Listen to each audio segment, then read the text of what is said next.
Assalamualaikum warahmatullahi wabarakatuh. Nama saya Ulfa Zahra Nasution dari kelas 2A dan dosen pembimbing Bapak Ahmad Purnawarman Faisal dari Poltekkes Kemenkes RI Medan jurusan Farmasi. Materi yang akan saya jelaskan di sini adalah identifikasi senyawa. Yang pertama adalah metode identifikasi senyawa.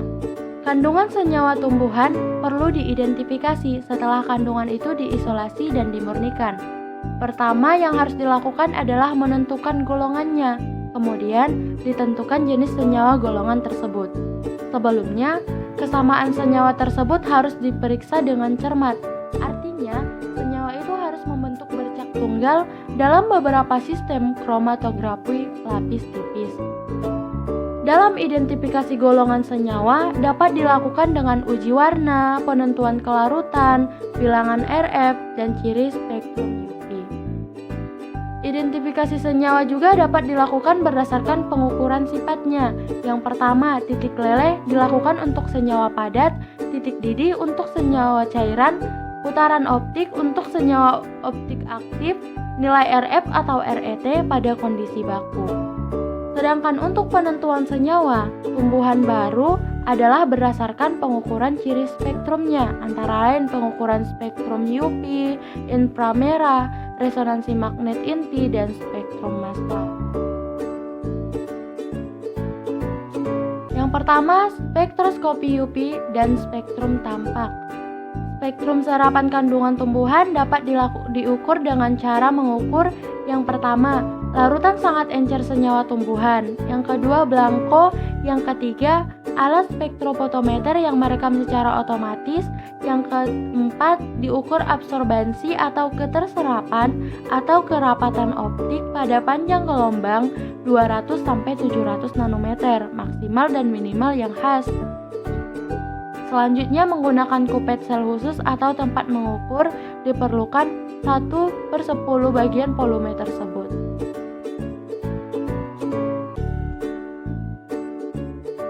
Yang kedua adalah spektroskopi inframerah.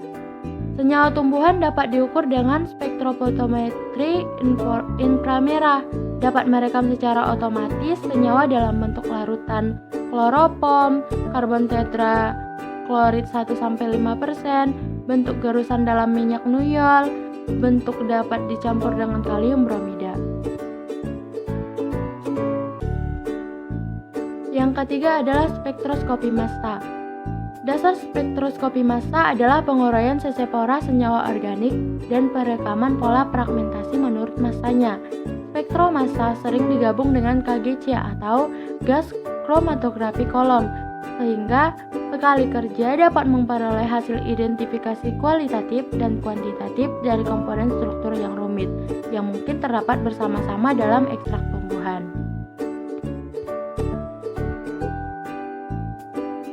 Yang keempat adalah spektroskopi resonansi magnet inti atau RMI. Disebut juga spektroskopi RMI proton, digunakan untuk menentukan struktur senyawa organik dengan mengukur momen magnet atom hidrogen. Kebanyakan senyawa atom hidrogen terikat pada gugus yang berlainan seperti etil, metil, karbohidrat, nitrit, dan sebagainya. Spektrum RMI proton merupakan rekaman jumlah atom hidrogen yang berada dalam lingkungan yang berlainan. Spektrum itu tidak dapat memberi keterangan langsung mengenai sifat kerangka karbon.